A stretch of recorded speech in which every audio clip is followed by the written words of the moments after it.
Halo semuanya, Assalamualaikum warahmatullahi wabarakatuh. Bertemu lagi bersama saya Sukri di seri kuliah material, material optik.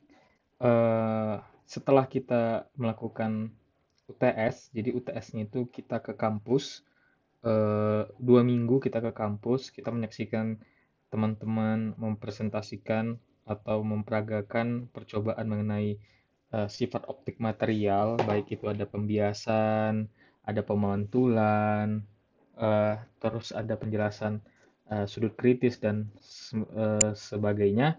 Kita lanjutkan di minggu ini, kita membahas materi kuliah, yaitu sifat optik logam dan non-logam. Jadi sebenarnya material itu terbagi secara optik ini terbagi menjadi tiga secara garis besar. Ada yang material bersifat transparan, ada yang translucent, dan ada yang opak. Yang transparan, apa yang dimaksudkan transparan adalah material yang dapat mentransmisikan atau meneruskan cahaya tampak dan hanya sedikit yang terabsorpsi atau terrefleksikan atau terpantulkan kembali. Jadi kita dapat melihat benda tersebut dengan jelas. Nah, contohnya benda ini. Yang kedua adalah translucent. Jadi translucent ini dia masih dapat tembus sebagian dan sebagian lagi atau dia tembusnya itu secara difusi gitu. Jadi ada sebagian tembus dan ada yang diabsorb dan ada yang direfleksikan. Sehingga kita hanya dapat melihat tapi tidak jelas. Sedangkan opak dia itu hanya sedikit sekali yang dapat meneruskan atau mentransmisikan cahaya tampak. Jadi kita nggak bisa kelihatan nih yang dibalik dari material opak ini apa dibaliknya gitu ya. Jadi objek di belakang itu tidak terlihat seperti itu. Dan untuk pembahasan kali ini kita ya secara kondisi umum kita berbicara mengenai sinar tampak ya. Karena kalau kita membahas suatu material itu transparan kan itu kita lihat dengan mata kita. Sedangkan mata kita itu ya range-nya itu kita berbicara visible light atau ya dari 400 sampai 700 nanometer gitu kan. Nah, sedangkan ya ada kondisi khusus misalnya pada material logam, pada ronsen contohnya itu material logam itu dapat ditembus atau diteruskan oleh sinar X gitu atau sinar UV nanti gitu kan. Misalnya silver nanti ada kita bahas. Nah, jadi optical properties itu sebenarnya tergantung dari struktur. Dia dapat meneruskan cahaya atau tidak. Nah, seperti itu. Jadi ini dia optical properties of metal. Jadi metal atau aka logam, logam. Nah, jadi dia bersifat shiny. Shiny dia ini berkilau, berkilau. Dia baik untuk sebagai reflektor, kemudian memiliki setiap material memiliki ini ya, koefisien refleksi yang beragam dan untuk si metal itu dia high ya, tinggi. Oke. Nanti kita akan bahas kenapa dia dapat shiny. Oke. Nah, dari grafik ini kita ada bahas ini namanya tadi ya, si reflection coefficient. Jadi kalau kita ambil contoh si silver, silver pada wavelength 10 sampai 0,1 mikrometer atau ini dia cahaya tampak ada berada di sini, kemudian ada UV di sini dan infrared di sebelah sini, sini UV, sini infrared. Nah, kalau silver ini dia memiliki hampir keseluruhan dia itu di ini direfleksikan atau dipantulkan. Jadi dia memiliki indeks koefisiennya atau satu dia. Indeks apa koefisien refleksinya satu atau dia 100% memantulkan cahaya atau gelombang infrared gitu kan. Nah, sedangkan kalau dia divisible nih, lihat eh, sebenarnya dia menurun. Ini ada menurun di sini, tapi tetap aja dia masih tinggi ya. Dan yang paling rendah itu mungkin ya dikit sekitar ya mungkin dikira-kira di 8 lah ya, 0,8. Jadi ada 0,2 dia yang di iniin, di apa namanya diteruskan. Jadi sebagian besar emang dipantulkan.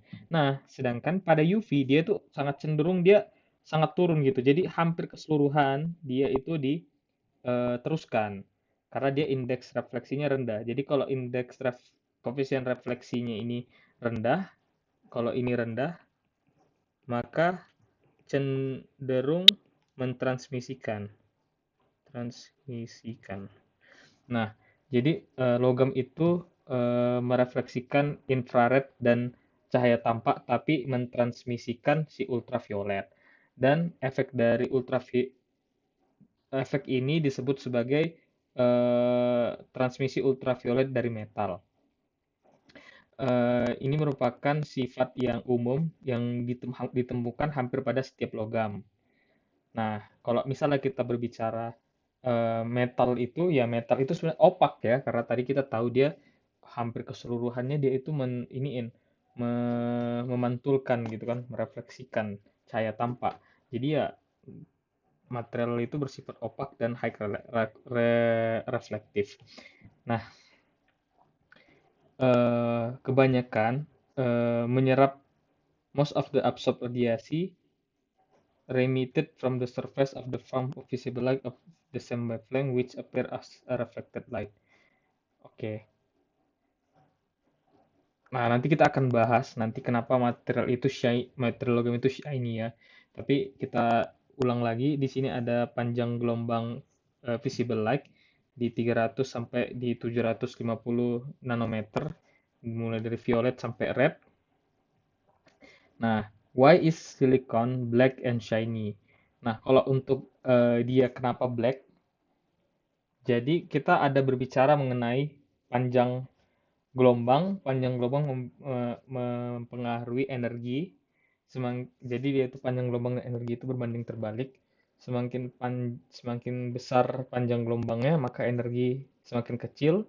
Nah, jadi kita dapat nih merumuskan dia itu panjang gelombang tampak itu kita sebenarnya kan ini E sama dengan HC per lambda.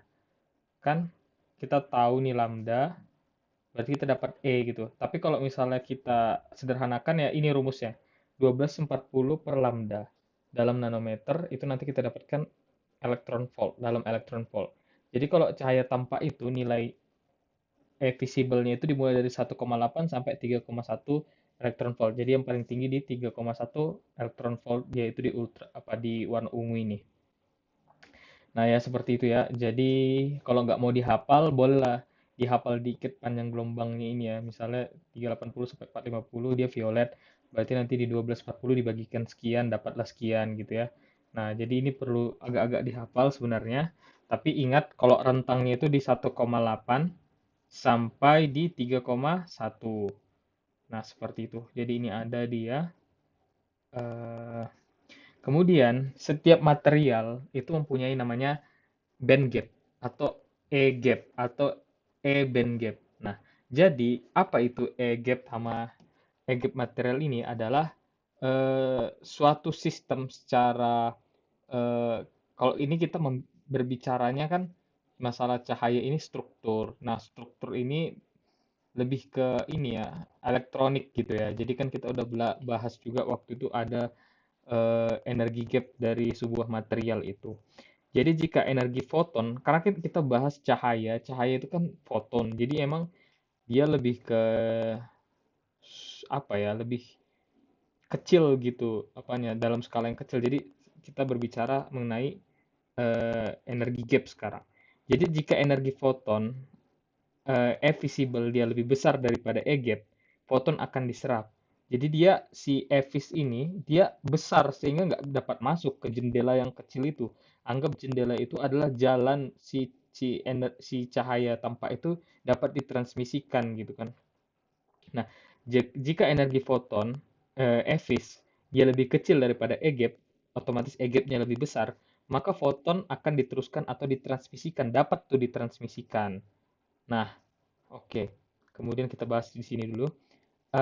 Jika energi foton Evis, nah ini ya, tadi udah kita bahas. Nah, jika energi foton berada pada rentang E gap, energi yang lebih tinggi dari E gap akan diserap.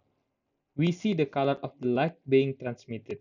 If all colors are transmitted, the light is white. Gini teman-teman. Jadi, sebuah material itu memiliki band gap masing-masing. Oke. Dan cahaya itu juga memiliki misalnya kalau cahaya putih itu sebenarnya kan gabungan dari seluruh warna-warna individual cahaya tampak Magico Hibiniu, gitu kan? Nah, jika eh, cahaya itu menumbuk atau mengenai sebuah material, kemudian pada rentang tertentu ada dia material itu diserap dan ada yang diteruskan. Tergantung. Kalau dia E-gap dari cahaya tampak itu lebih kecil dibandingkan E-gap material, maka dia dapat ditransmisikan. Sedangkan kalau dia lebih besar, maka dia akan diserap. Nah, jadi biarpun dia cahaya tampak, yang diserap itu individu-individu masing-masing cahaya tampak itu dengan panjang gelombang tertentu. Jadi kalau eh, misalnya kita punya gabungan tiga warna. Contohnya ada warna warna merah, warna oranye, warna hijau. Nah, yang warna hijau ini misalnya diserap. Otomatis kan kita kita bisa melihat warna merah dan oranye. Warna merah dan kuning. Sorry. Misalnya ada tiga warna. Warna merah, warna kuning, warna hijau. Nah, si hijau ini dia fotonnya itu energi visible itu lebih besar dibandingkan E-gap, maka kan diserap, maka dia akan hilang gitu, nggak ikut lagi di dua ini. Yang dua ini karena dia energinya di bawah si E-gap material akan diteruskan, tapi ketika dia diteruskan, dia itu kita akan lihat gabungan warna itu, jadi warna merah sama kuning, jadi kita lihat warna oranye gitu, seperti itu.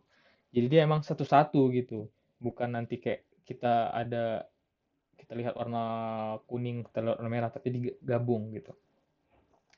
Kenapa silikon berwarna hitam dan shiny atau dia berkilau?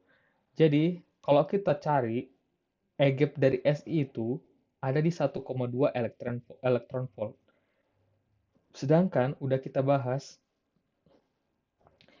energi dari cahaya tampak itu tadi ya udah sebenarnya ada di rentang apa namanya di rentang 1,8 sampai 3,1 didapatkan dari 1240 dibagi lambda. Ingat ya 1240 bagi lambda. Otomatis si E visible ini seluruhnya akan diserap. Kenapa? Karena dia di atas atau lebih besar daripada E gapnya. Makanya kita melihat si silikon itu warna hitam karena emang diserap gitu, nggak ada yang ditransmisikan gitu. Namun kita lanjut dulu. The energy gap of Si E gap 1,2. E vis 1,8 ketika 1. For silicon, E vis is larger than E gap. So all visible light will be absorbed and silicon appears black. Oke, seperti saya jelaskan tadi ya. Namun bagaimana dia kita lihat berkilau? Kita kan tahu logam itu kan ada ikatan logam ya. Emang ada metalik metallic bonding kan. Kita tahu itu terdiri dari di apa? Di material itu ada lautan elektron. Eh, jadi ketika ada cahaya atau cahaya tampak ini, elektron yang dekat permukaan menyerap cahaya tampak tadi. Dia menyerap, kemudian sebagian besar radiasi yang diserap diemisikan di permukaan dalam bentuk cahaya tampak dengan panjang gelombang yang sama gitu. Jadi kayak ya udah diserapnya terus dipantulkannya balik dengan panjang gelombang yang sama. Oleh karenanya frekuensi sama maka kita melihat sebagai pantulan cahaya yang datang gitu. Jadi pantulan cahaya tersebut memberikan permukaan si logam tadi tampak mengkilat gitu. Kebayang nggak sih? Jadi karena ada lautan elektron, kemudian ada cahaya datang, kemudian si elektron itu memang memiliki kemampuan untuk menyerap kemudian memantulkan kembali dengan panjang gelombang yang sama seolah-olah kita melihat karena satu frekuensi ya itu merupakan pantulan dari cahaya yang datang gitu kan. Dan kita lihat tadi dari grafik ini emang sih material itu memang masih bisa sih menyerap sedikit gitu, mentransmisikan sedikit gitu. Nggak benar-benar semuanya apa namanya, kalau untuk ini ya dari si logam ini ya emang kan bisa gitu. Makanya kita lihat itu logam memang dia berkilau ya karena tadi alasannya si lautan elektron ini gitu. Jadi cahaya tampak datang kemudian di apa namanya diserap cahaya tampaknya kemudian sebagian besar radiasi akan dipantulkan kembali dengan frekuensi yang sama. Mungkin itu aja dulu pembahasannya untuk kali ini. Mungkin minggu depan ada kayaknya ditambahin lagi mengenai logam dan logam ini, karena kayaknya belum selesai. Mungkin itu aja. Terima kasih. Assalamualaikum warahmatullahi wabarakatuh.